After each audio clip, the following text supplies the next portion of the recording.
Será que eu consigo sair do 0 ao 100? Aquelas pessoas que estão nessa busca, é desconfortável muitas vezes encarar de frente os teus próprios desafios, as tuas próprias fragilidades e olhar para aquilo com disposição de mudança. É doído, né? É desafiador. E isso parece muito mais distante para uma determinada pessoa do que para outra. Quem consegue progredir, mesmo iniciando de um ponto que ganha pouco, por exemplo? Pessoas que tiveram uma infância de muita escassez financeira, naturalmente essas crianças elas vão acabar tendo uma maior dificuldade cognitiva na vida adulta, que elas vão ter uma menor predisposição a chegar, nesse nível de sucesso. Foi pobre na infância, ela não vai ter condição de ter uma ascensão na vida adulta, justamente por todas essas variáveis que vai ter de impacto. É possível fazer uma ascensão, uma troca de classe social, independente do lugar que tu saia? O que é realmente determinante para a construção dessa ascensão é o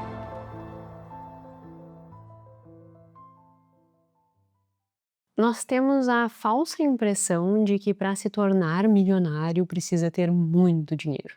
E por que eu falo milionário? Porque tá no imaginário das pessoas, né? Bater 1 milhão, bater 1 milhão. Mas na verdade o episódio não é sobre bater 1 milhão. O episódio é sobre a capacidade que nós temos de ascender na vida, independente do ponto de partida que nós estivermos. O quanto isso é possível? Será que eu consigo sair do 0 ao 100? Como que isso é possível? Quais são as características que permitem com que uma pessoa, mesmo não tendo, como se diz, nascido em berço de ouro, mesmo não tendo nascido em berço de ouro, tenha a oportunidade de mudar a sua vida? Será que ela tem essa oportunidade? Será que é possível conseguir fazer isso? E qual seria esse caminho? Será que é por meio de esforço? Será que é por meio de que a questão infantil, a vivência na família, no desenvolvimento infantil, tem um impacto muito significativo na socialização? Será que o traço de personalidade, o que faz uma pessoa conseguir sair do 0 e ascender na vida, mesmo não tendo nascido em berço de ouro, mesmo não tendo herdado nada, mesmo... Quais são essas características?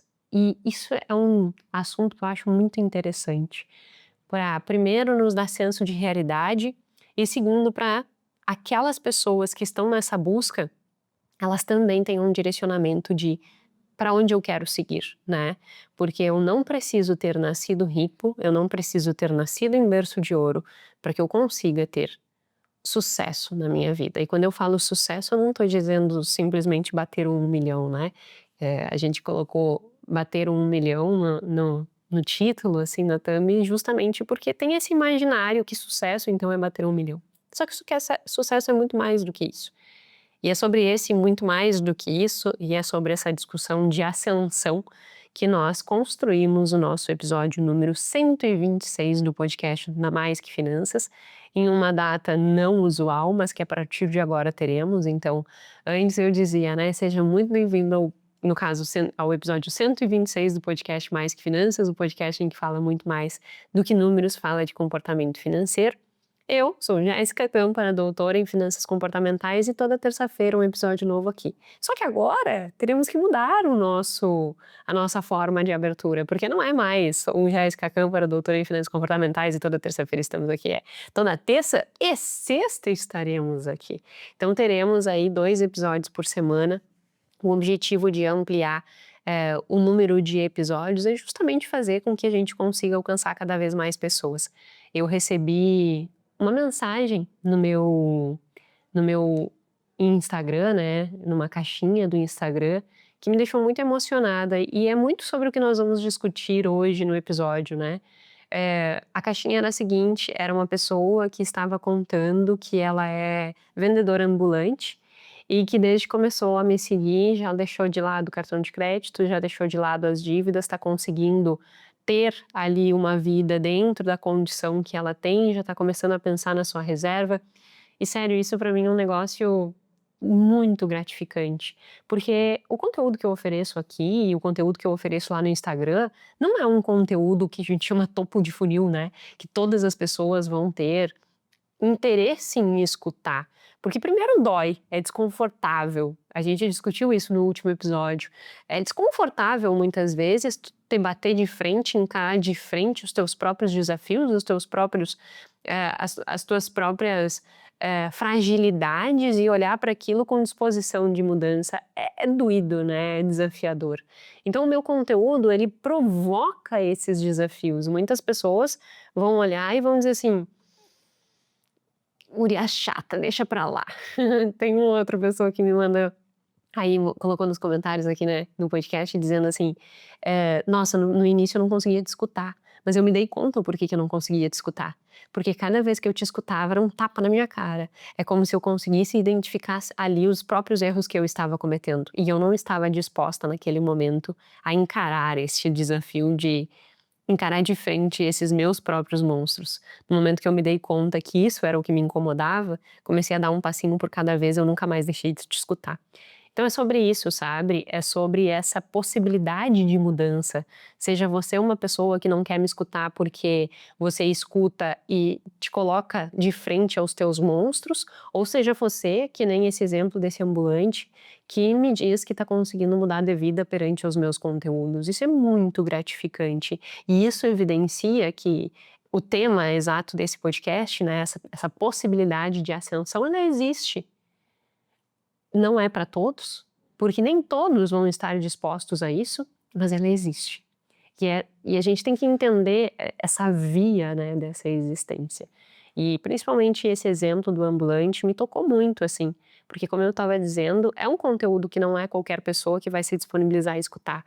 E saber que um conteúdo tão denso que estaria guardado lá dentro das universidades está atingindo um público tão vasto e que precisa tanto, né, e que não teria acesso a esse tipo de informação se não fosse por aqui, eu fico realmente, assim, me sentindo grandiosa. Não no sentido de me achar, mas no sentido de tipo: "Poxa, que legal", sabe, que legal o impacto que isso aqui tá criando. Realmente tá conseguindo bater os meus 3 pilares, me fazer com que eu estude sempre, compartilhe conhecimento e gere impacto. E aí, falando exatamente deste impacto, no nosso episódio 126 que eu já disse, já dei as boas-vindas ao nosso dia novo aqui, que é esse processo de ascensão, né, e esse exemplo do ambulante retrata muito bem isso. Bom, a ascensão é essa capacidade que nós teríamos, né, e a discussão sobre a capacidade que nós teríamos de sair de um ponto A, que por vezes pode ser não ser um ponto de uma uma condição muito boa, e eu consegui ascender na vida, né, então eu consegui galgar resultados diferentes na minha vida, independente do meu ponto de partida. Seria o melhor dos mundos se todas as pessoas elas tivessem a oportunidade de ascender na vida independente do seu ponto de partida. Esse seria o melhor dos mundos, né? Um mundo em que nós não tivéssemos limitações. Mas o que na verdade acontece é que muitas vezes nós não temos esta mobilidade de classes tão forte. Essas mobilidades elas não acontecem, né, tão facilmente, por isso que muitas vezes a gente, por vezes, galga determinado resultado, e isso parece muito mais distante para uma determinada pessoa do que para outra, porque provavelmente existam ali características e pontos de partidas diferentes entre essas pessoas, e isso vai determinar o sucesso ou não. E aí para começar a gente vai tratar do quê, né? Quem consegue progredir? Esse é o grande tema, né? Quem consegue progredir mesmo iniciando de um ponto que ganha pouco, por exemplo? Quem são essas pessoas que conseguiriam progredir? Será que o ambiente infantil é mais determinante? Será que traço de personalidade é mais determinante? Isso é o que o estudo que eu vou discutir aqui, ele trata. Mas antes de entrar nesse estudo, eu quero falar um pouquinho sobre os dados dos Estados Unidos, que é os dados que nós temos hoje. Eu não consegui achar dados comparados a esses no Brasil e que são muito interessantes, de um artigo que também vai estar aqui na descrição. O que eles falam, né? Primeiro, os Estados Unidos é um país que existe, né, um nível de desigualdade alto. O que significa desigualdade? Ah, uma parcela pequena da população com muito dinheiro e há uma grande parcela da população com pouco dinheiro.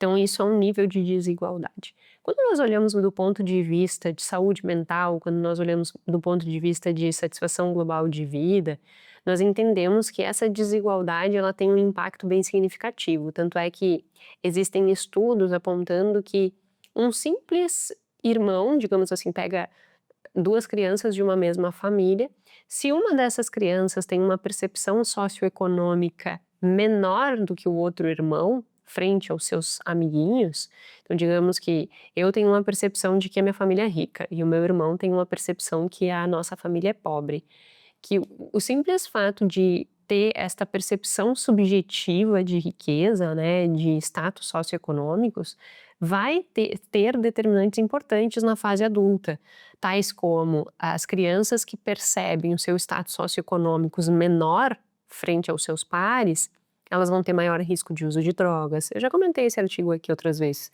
Ela vai ter maior risco de dependência financeira, ela vai ter maior risco de alcoolismo e ela vai ter um menor desempenho, um menor sucesso econômico na sua carreira profissional. Portanto, a simples percepção de desigualdade já gera resultados longitudinais para a vida dessa pessoa importantes.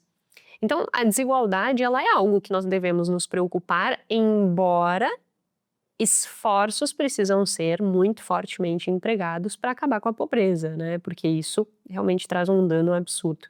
Só que do ponto de vista psicológico e esses impactos que eu acabei de dizer, a desigualdade também tem os seus impactos. Então, uma sociedade mais igualitária seria melhor, mas uma sociedade mais igualitária, por vezes, é um tanto utópica, né? Não existe uma solução fácil para isso.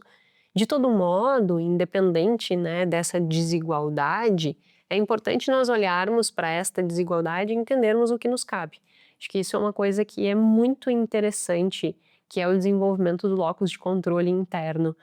Tá, eu não consigo controlar tudo, mas os resultados da minha vida podem ter e ser influenciados por determinadas atitudes e comportamentos meus. O que eu preciso fazer para ter um resultado diferente?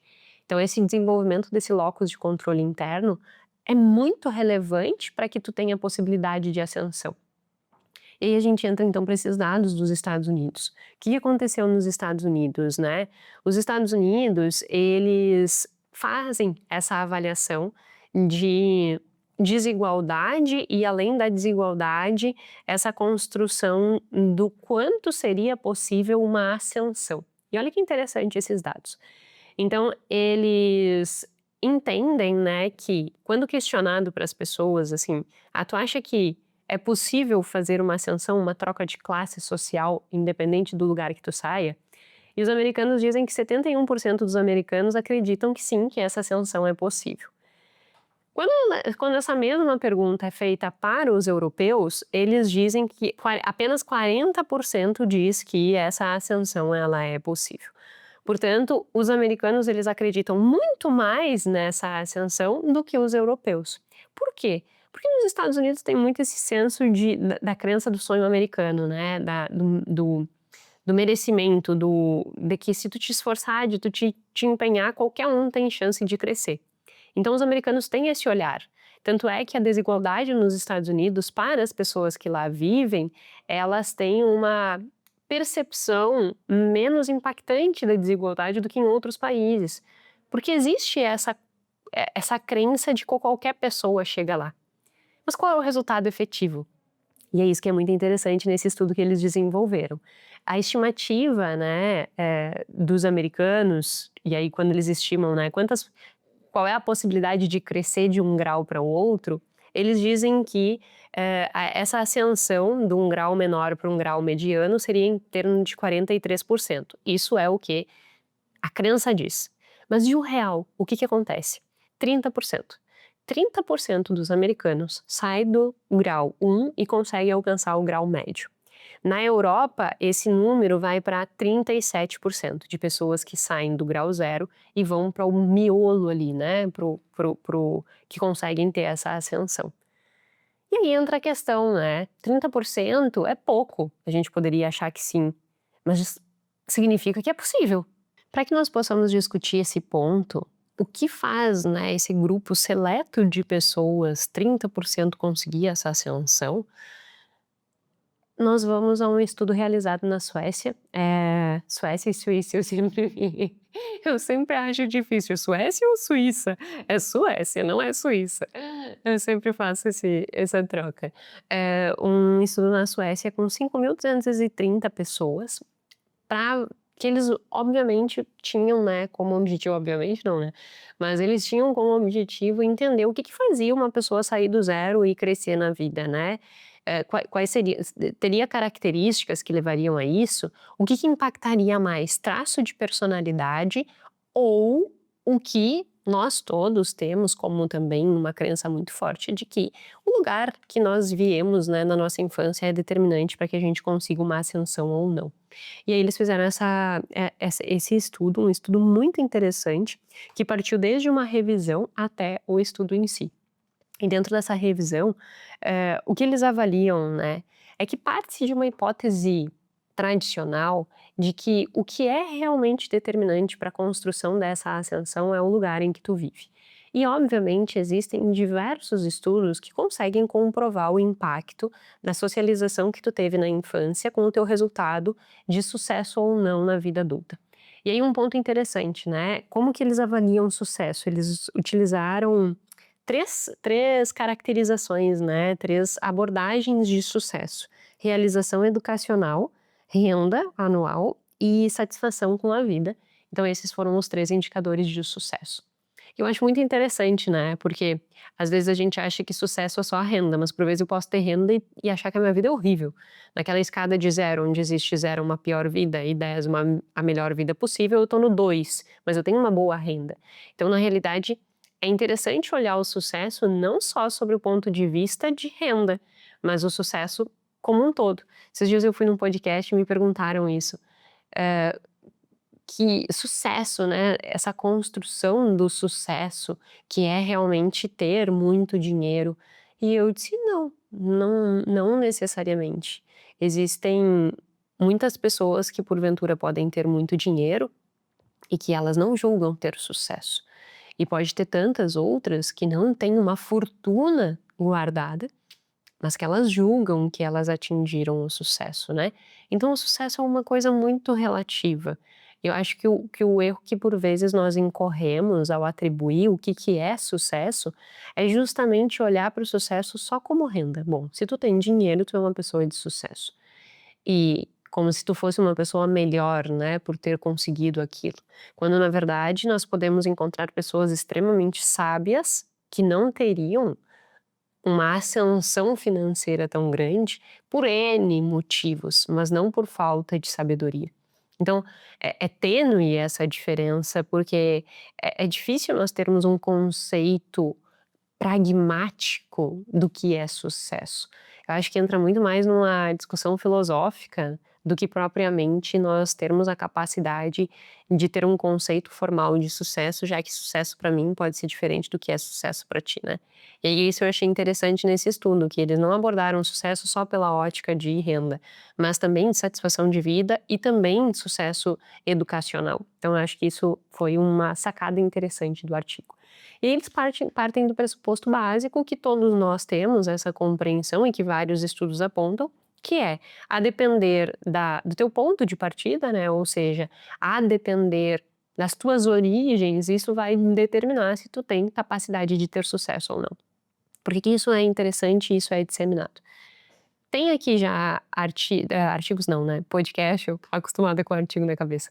Tem podcast aqui já, que eu discuto, por exemplo, a teoria da escassez. E um dos aspectos da teoria da escassez justamente prova que pessoas que tiveram uma infância de muita escassez financeira, que naturalmente essas crianças, elas vão acabar tendo uma maior dificuldade cognitiva na vida adulta, que elas vão ter uma menor predisposição a chegar, né, nesse nível de sucesso, porque elas têm inclusive uma limitação no hipocampo. Então tem um podcast aqui que eu falo sobre escassez do cérebro, e aí tudo isso faz com que nós cheguemos então à conclusão, né, bom, se a pessoa foi pobre na infância, ela não vai ter condição de ter uma ascensão na vida adulta, justamente por todas essas variáveis que vai ter de impacto.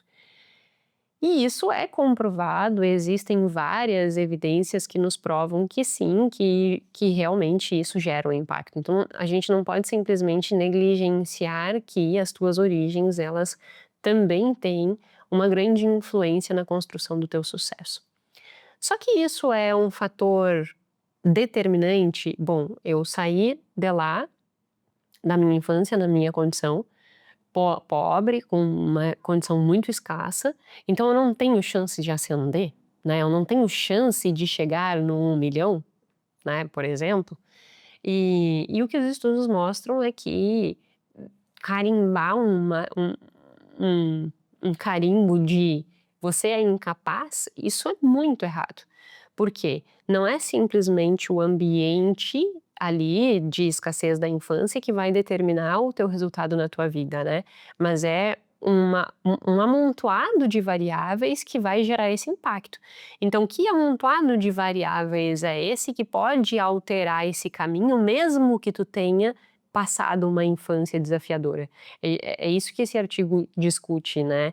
E aí ele traz que, por exemplo, traços de personalidade pode ser um fator bem significativo de ser estudado. Por quê? Porque tu pode ter a tua origem, uma origem com maiores desafios, mas a tua personalidade, ela ser características suficientes que te permitem a ultrapassar essa escassez e chegar na ascensão, que seriam uns 30% das pessoas que fizeram esse caminho lá nos Estados Unidos, né. E aí ele vai efetivamente estudar o quanto os traços de personalidade eles teriam impacto nessa ascensão. E se você já me escuta aqui bastante tempo, sabe o quão interessada em estudar traços de personalidade eu sou. Fazendo um adendo aqui, tá? Um parêntese, bem parêntese em relação ao podcast. Por que eu gosto tanto de estudar traço de personalidade? Porque eu acho que nos permite que a gente consiga se entender. Eu consegui me entender muito melhor depois que eu estudei traço de personalidade e depois que eu mesma exercitei esse meu autoconhecimento. E não só para mim, mas na minha relação com o Guilherme também, né. Os meus traços de personalidade, só fazendo um overview, eu já falei aqui inúmeras vezes sobre isso, mas pode ser que tu esteja chegando aqui agora só para te não ficar completamente solto, mas saiba que tem episódio aqui que eu trato sobre isso. Os traços de personalidade, nós medimos os traços de personalidade hoje com base no Big Five, que é o teste de personalidade mais validado que nós temos no mundo. E ele separa as nossas características, né, traços de personalidade nada mais são do que características em 5 grandes características, por isso que o nome se chama Big Five. Então nós temos extroversão, que é aquelas pessoas que são mais afeto positivo, são mais felizes, olham a vida de uma forma mais leve, são comunicativas, são bons líderes, são aquelas pessoas que sempre querem também tá com outro, então são aquelas pessoas mais alto astral. Depois nós temos a abertura a novas experiências, pessoas extremamente curiosas que sempre querem ver o novo, conhecer o novo, desbravar o novo. Depois nós temos as pessoas que são neuroticistas, que é aquelas que ao invés de terem afeto positivo como extrovertido, eles vão ter afeto mais negativo. Então são aquelas pessoas que vão predominar preocupações, pensamentos negativos, uma maior oscilação emocional. Nós temos os conscienciosos, que são aquelas pessoas mais disciplinadas, organizadas, que vão ter um foco em metas, que vão ser mais pragmáticas também e gostar muito de controle. E nós temos aquele que é os sociáveis, né, a sociabilidade, a amabilidade, que são pessoas que são muito altruístas, elas olham muito mais para o outro do que para si mesmo. O que eu posso fazer para ajudar? Então ela sempre tem esse senso de ajudar ao outro. Então esses são os 5 traços de personalidade. Por que eu digo que me ajudou muito num processo de autoconhecimento? Porque eu sou uma pessoa que eu tenho muita oscilação emocional. E eu não entendia por que eu tinha tanta oscilação emocional e aquilo me incomodava e eu ficava pensando assim: Deve ter algo errado comigo, por que eu sofro, entre aspas, tanto com coisas que daqui a pouco não deveria sofrer tanto, por que eu tenho tantas oscilações?". Isso me gera sofrimento, né, faz com que eu não seja uma pessoa tão de bem com a vida, digamos assim. Seja uma velha chata ranzinza e reclamona, que é como eu me autodescrevo muitas vezes. E aí depois que eu entendi que eu era neuroticista, e que eu tenho esse traço de personalidade bem forte, junto com conscienciosidade, o meu primeiro traço de personalidade é conscienciosidade, o meu segundo traço é neuroticismo. Eu consegui entender, né, o porquê que eu tenho tantas oscilações e que eu não vou conseguir mudar isso, porque como você, muitas vezes, sem conhecimento aprofundado de causa, eu julgava que seria possível acabar com isso. E não, é um traço de personalidade meu. Eu tenho oscilações emocionais e eu preciso saber lidar com essas oscilações emocionais, o que é um grande desafio, a depender das circunstâncias que eu estou vivendo. Mas eu preciso aprender a lidar com isso. E esse exercício de aprender a lidar com isso fez com que eu tivesse uma maior capacidade de empatia, inclusive, com a minha própria emoção, entendendo que por dia tem dias que eu não vou estar bem e tá tudo bem. Então vai pra casa, fica sozinha, não incomoda os outros, que já é grande coisa, né. Vai caminhar, vai respirar, vai escutar uma música, porque vai passar. Então eu acho que me deu uma facilidade de lidar com essas oscilações, que antes desse conhecimento eu não tinha. Então fazendo um parêntese bem à parte, para explicar o motivo pelo qual eu acho tão interessante nós nos autoconhecermos em termos de traços de personalidade, porque a gente aprende a lidar melhor com as nossas próprias emoções. E ao ter, né, estas regulações emocionais, nós também temos mais chance de ascensão. Nós vamos chegar nisso nesse nesse episódio, né, isso é um dos resultados que o artigo sugere.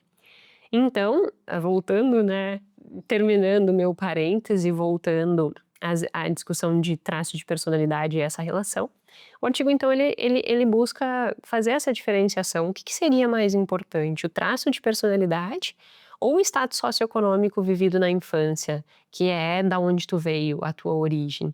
Ele faz uma vasta pesquisa e não encontra unanimidade, né. O que ele encontra é que em alguns estudos são evidenciados que os traços de personalidade, eles têm um maior impacto para a ascensão, para o sucesso, do que o SES, que é o status socioeconômico, e outros estudos eles vão dizer que o efeito do status socioeconômico, ele vai ser maior do que o traço de personalidade.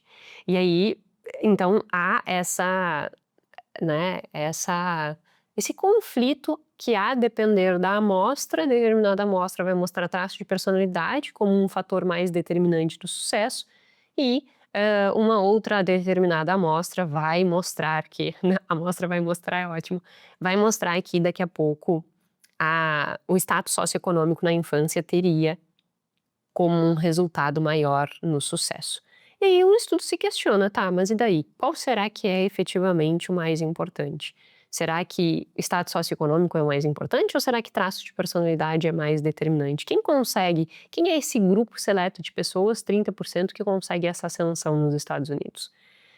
E ele faz toda uma investigação com essas 5.280 pessoas na Suécia, para tentar entender, essa relação entre o sucesso, né, sucesso econômico, mas dentro daquelas 3 variáveis que eu mencionei, e a relação dos traços de personalidade, se a tua origem seria mais determinante ou se, na realidade, o teu traço de personalidade seria o mais determinante. E aí ele faz essa avaliação, então, essa avaliação de realização educacional, renda anual, satisfação com a vida, e compara com traços de personalidade e controla com SES, né, que é o status socioeconômico. Quais são os resultados que esse artigo nos diz? O principal traço de personalidade que tem relação com o sucesso, e quando eu falo sucesso aqui, nesse caso está relacionando aos 3 itens, e quando não estiver relacionando aos 3 itens eu falo, tá? Mas eu vou explicar cada um deles. Mas neuroticismo é o traço de personalidade que tem um maior impacto dentro desse contexto de sucesso. E olha que interessante. Pessoas neuroticistas, segundo o artigo, têm menor renda, menor satisfação com a vida e menor escolaridade. E eu acabei de falar que o meu traço de personalidade é, em segundo lugar, neuroticismo, né? E aí eu achei muito interessante isso, por isso que eu quis trazer como também um sopro de entusiasmo, não digo, né, mas um sopro de esperança, digamos assim. Que muitas vezes a gente olha determinados estudos, né, mas sempre existem os outliers da vida. O que que são os outliers? Em média, pessoas neuroticistas vão ter, naturalmente menor renda, menor escolaridade e menor satisfação com a vida.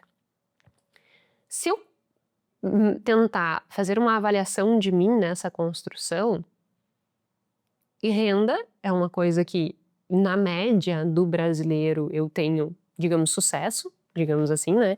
E para minha própria perspectiva de 10 anos atrás, eu nunca imaginei chegar onde eu tô chegando. Então, eu diria que eu, né, não corroboro com esse resultado a minha experiência de vida. Renda, escolaridade, bom, eu tenho doutorado, né, e aí meio que quebra. E satisfação de vida, eu acho que o neuroticismo realmente prejudica, às vezes, a minha avaliação de satisfação com a vida e eu sempre tenho que fazer aquele exercício de ser grata ao meu processo. Eu fiz aqui um episódio sobre gratidão no fim do ano e foi muito impactante, inclusive pra mim. Eu acho que é importante a gente exercitar isso, porque por vezes eu fico chata, velha, ranzinza e reclamona, e eu tenho que me cuidar. Mas o que eu quero dizer com isso e por que eu digo que isso é um sopro de esperança? Porque eu tenho neuroticismo. Só que isso não é um carimbo determinante, assim como ter vivido na infância não é um carimbo determinante para que você não possa fazer uma ascensão na sua vida, sabe? O que acontece é que nós temos que ver quais são as nossas limitações e os estudos nos ajudam muito a isso. Por exemplo, eu olhar e dizer assim, ó, bom, neuroticismo vai ter esses maiores desafios. Se eu sei que eu já vou encarar esses maiores desafios, o que eu posso fazer para me proteger disso? Como que eu posso melhor lidar com as circunstâncias da vida, sabendo que as circunstâncias da vida, por vezes, vão impactar a mim mais do que impactariam a média das pessoas, por eu ser neuroticista. E isso talvez me trazer um limitador que não traria para outras pessoas, mas como, mesmo diante desse limitador, eu consigo a ascensão? Eu acho que esse é o grande quê da questão. E o que o estudo aponta é que os traços de personalidade, eles têm por vezes um impacto na possibilidade de sucesso superior ao que acontece na infância. E não é que a infância não tem um impacto, justamente por isso. Porque não é a tua condição que vai determinar a tua vida para sempre, né? Ele termina o artigo dizendo que o passado importa, mas não é tudo. O teu passado importa, mas não é tudo para limitar que tu nunca chegue a lugar nenhum.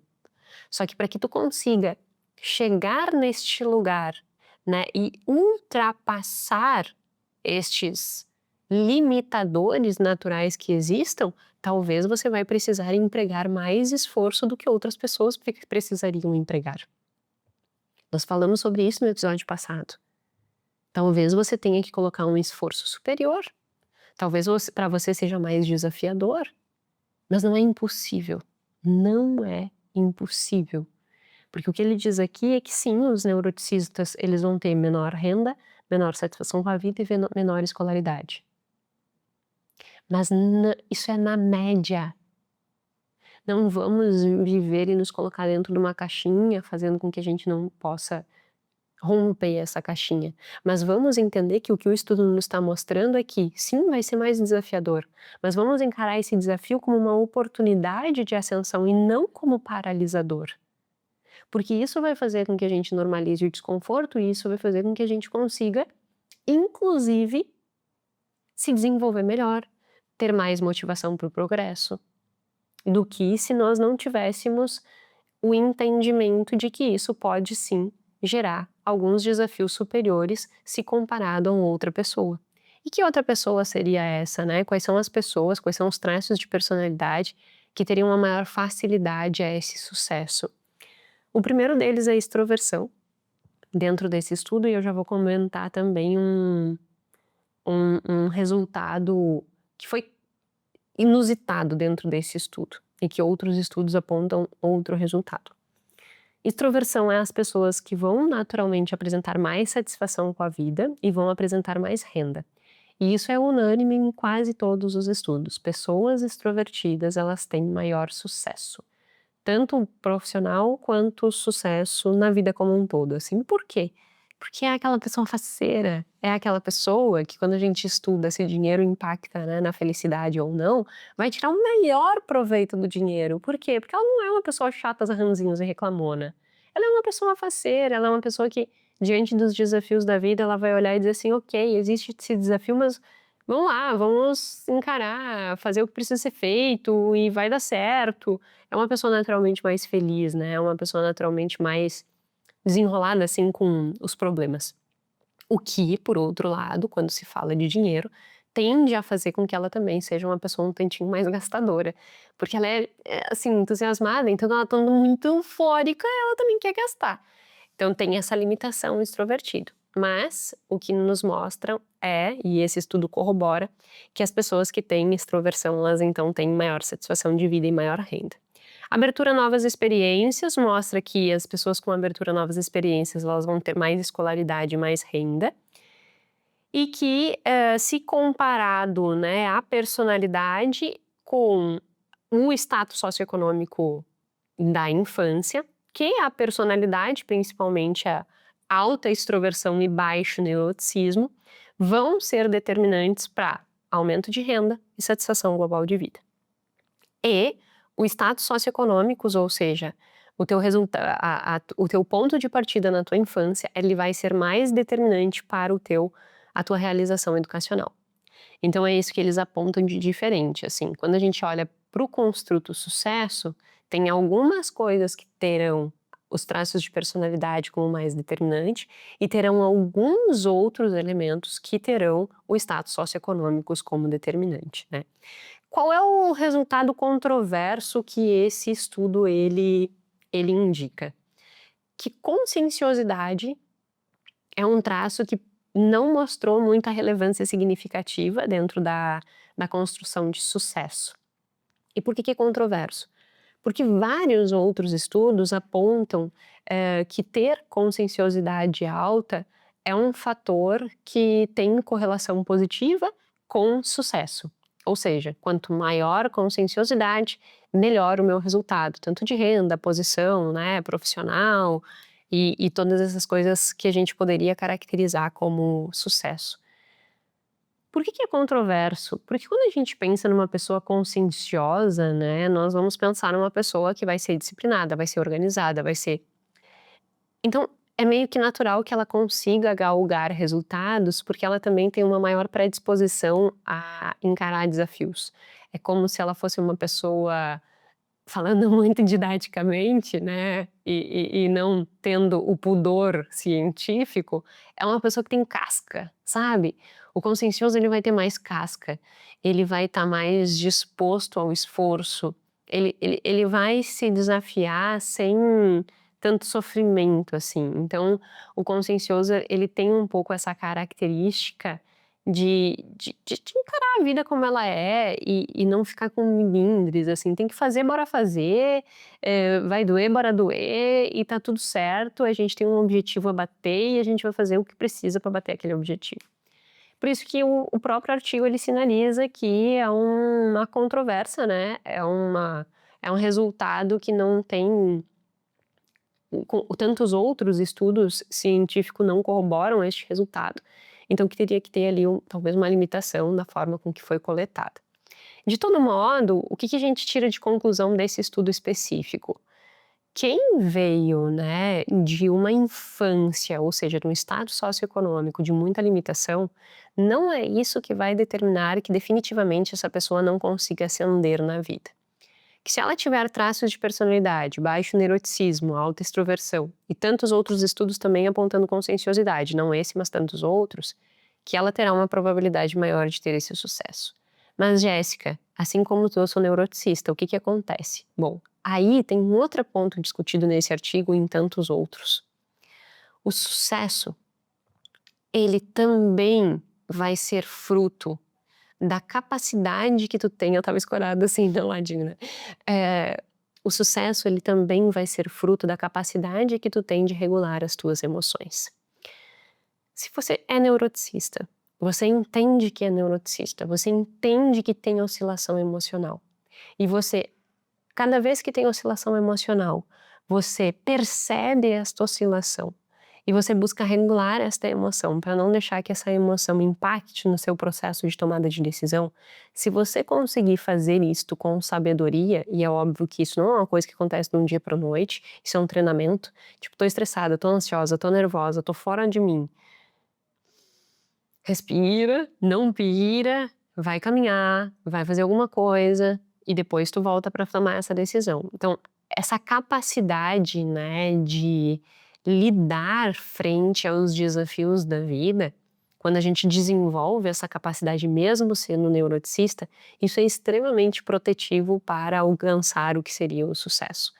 Portanto, sim, ter menor neuroticismo é positivo, entretanto, é como se a tua regulação, a tua capacidade de regulação emocional fosse um amortecedor disso, né.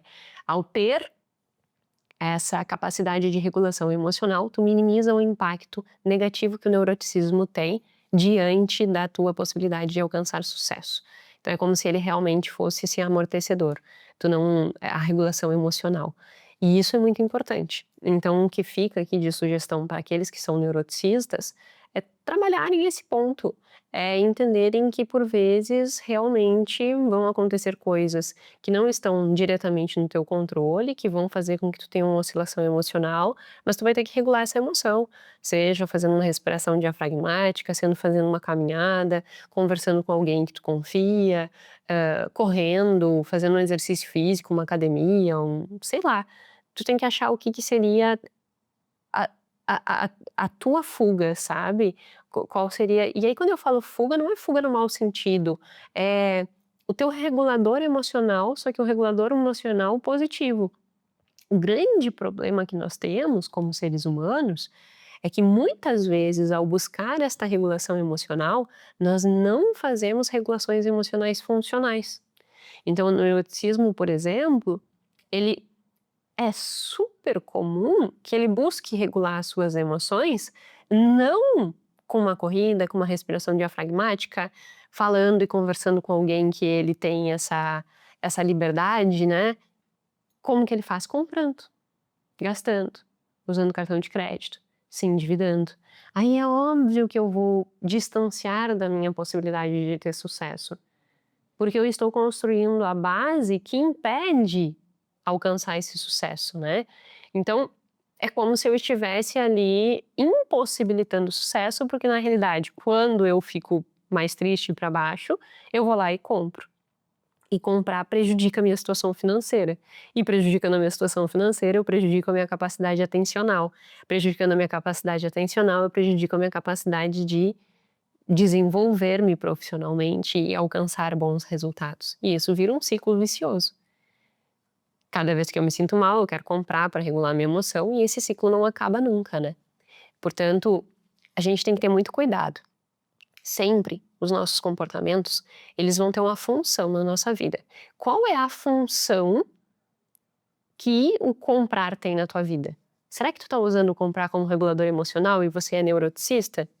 Bom, então eu tenho que cuidar, né, porque pode ser que eu esteja utilizando uma forma de regulação emocional que não é positiva e que realmente vai potencializar essa relação entre maior nível de neuroticismo, pior sucesso, ou seja, fracasso. Se eu não regulo da forma correta a minha emoção, o meu neuroticismo vai realmente impedir o meu sucesso. Agora, se eu entender que existe ali uma desregulação e que eu preciso regular de forma funcional, não é com compras, é com exercício físico, em tudo isso que eu já mencionei antes, daí sim eu consigo ter este amortecedor. Então, nós temos que ter muito cuidado com as formas que nós utilizamos estes reguladores emocionais.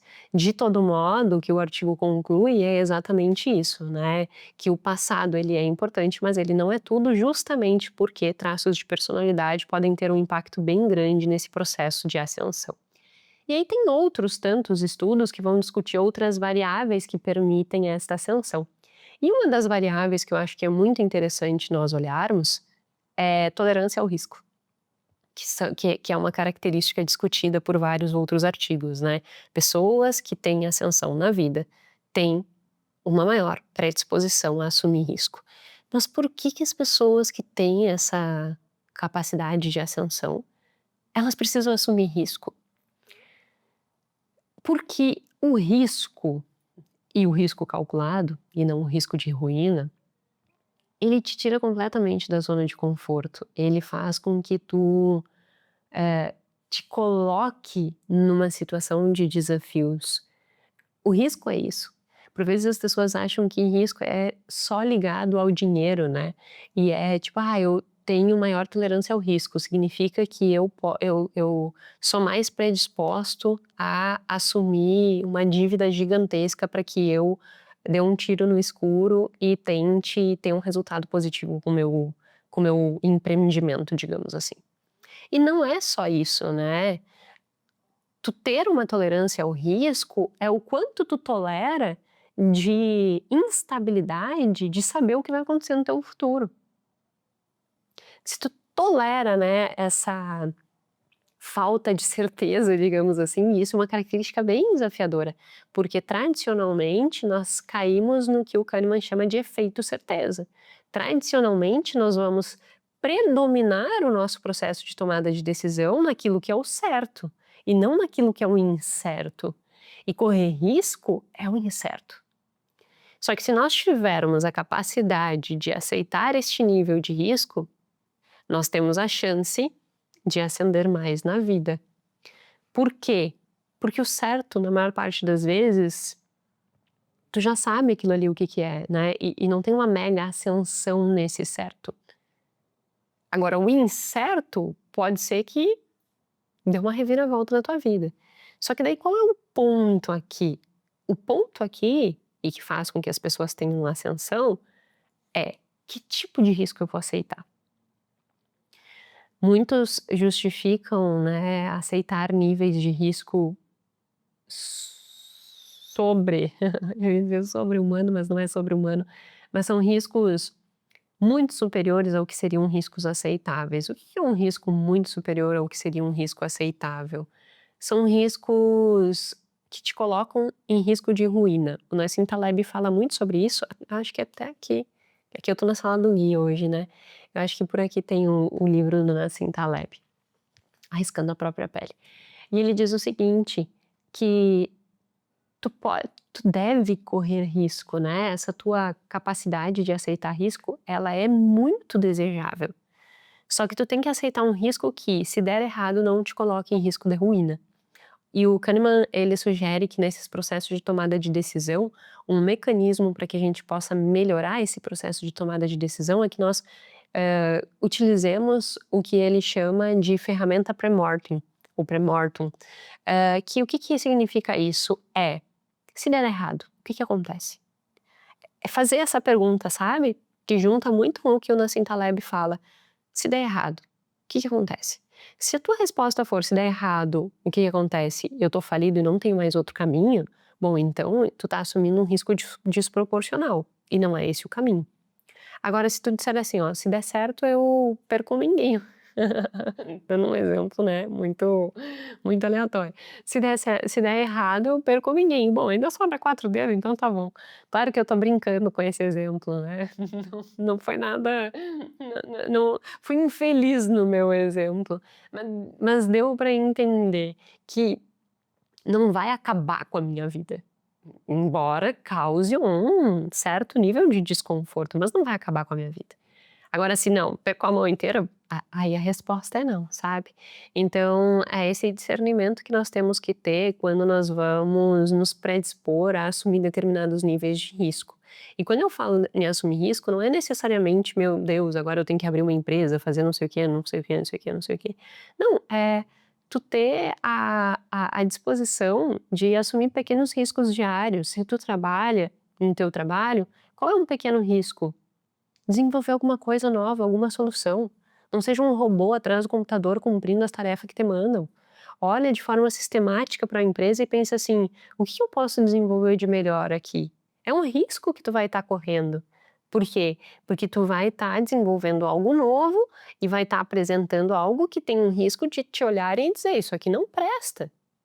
Mas tu tá te colocando em movimento. Acho que esse é um ponto muito relevante em termos de galgar sucesso, julgando que o traço de tolerância ao risco é um determinante desse sucesso. É justamente porque as pessoas que aceitam correr risco, elas estão em movimento, elas não estão estáticas. Quem está estático sem correr risco nenhum não está fazendo nada. Está fazendo exatamente o que foi solicitado a ser feito. Agora, aquela pessoa que se predispõe a correr um certo mais nível de risco, ela tem que se movimentar para correr esse risco. E é nesse movimento que ela tem a possibilidade de ganho. É nesse movimento que ela tem a chance de mudar a vida dela. Então, se coloque em movimento, desenvolva essa capacidade, porque isso vai ser rico para você. E isso pode te fazer entrar nessa estatística de ser um dos 30%, não sei quanto que é no Brasil, né, a gente não tem esse dado no Brasil, mas ser esse 30% lá nos Estados Unidos que sai do zero e vai para o meio da pirâmide. Ele não tem no artigo o número de quem sai do zero e vai para o topo da pirâmide. Esse número não tem. Tem o que sai do zero e vai para o miolo da pirâmide, que é 30%, que já é né, tô na base da pirâmide ganhando um salário mínimo, daqui a pouco eu tô lá ganhando 15 mil, já um movimento absurdo, né, de mudança de vida, assim. Então, esses números que eu tô dizendo também são números aleatórios, não necessariamente que sejam esses números os quais eles utilizaram mas é para mostrar essa mobilidade, que ela é possível, mas que exige determinadas características e exige um determinado nível de autoconhecimento que vai fazer com que no momento que eu tenho esse autoconhecimento, eu tenha a possibilidade de agir de uma forma diferente, regulando a minha emoção, assumindo certo nível de risco, entendendo as minhas origens, que por vezes pode ter sido uma infância com mais desafios, entendendo que isso vai me gerar uma necessidade de esforço por vezes superior ao que os meus pares, porque eles talvez tiveram uma condição melhor que a minha, desenvolveram melhor raciocínio, capacidade cognitiva do que eu, que não tive boas oportunidades. Tô fazendo uma reflexão, sabe? O lotus de controle interno que eu mencionei no início do episódio, então essa característica de olhar e dizer assim, o que está diante das minhas mãos? O que eu posso fazer nesse contexto? De forma alguma se vitimizar. Quem se coloca como vítima, mais uma vez, da mesma forma que aquele que não aceita risco, não age. Porque se o outro tem culpa, eu não tenho nada a fazer. Então eu fico estático, e ao ficar estático, eu fico na exata condição em que eu estou. E por que eu tô falando tudo isso, né? Porque quando a gente entra nesse movimento de se desafiar, eu junto com o episódio que eu falei na semana passada, isso faz com que tu viva melhor. E aí tu vai ascender na vida vivendo melhor. Sempre se preocupando também com uma estrutura de segurança financeira e com uma estrutura de construção de liberdade, que é o bem-estar financeiro. Então tu vai construir uma vida que vale a pena ser vivida. E é exatamente isso que a gente busca, a melhor versão de nós. Então que aqui seja um incentivo para que você busque a melhor versão de você, mesmo que, para isso, tenha que escutar algo e coisas que eu falo que te tiram da zona de conforto. Porque é normalizando esse desconforto que a gente cresce. Então espero mais uma vez com esse episódio que tu olhe para todas essas características e desenvolva essa capacidade de autoconhecimento, né?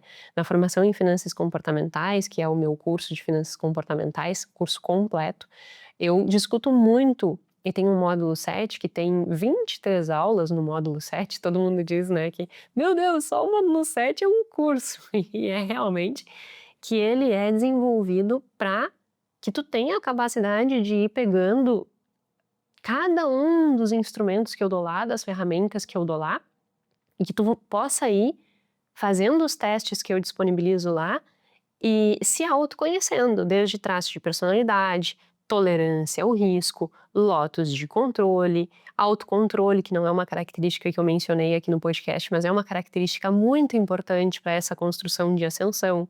Todos esses testes estão disponíveis lá e todos os testes são validados cientificamente, para que tu consiga fazer os testes e se conhecer, Porque se tu conseguir se conhecer, tu consegue regular melhor a tua emoção e lidar melhor, mais facilmente com a vida, né?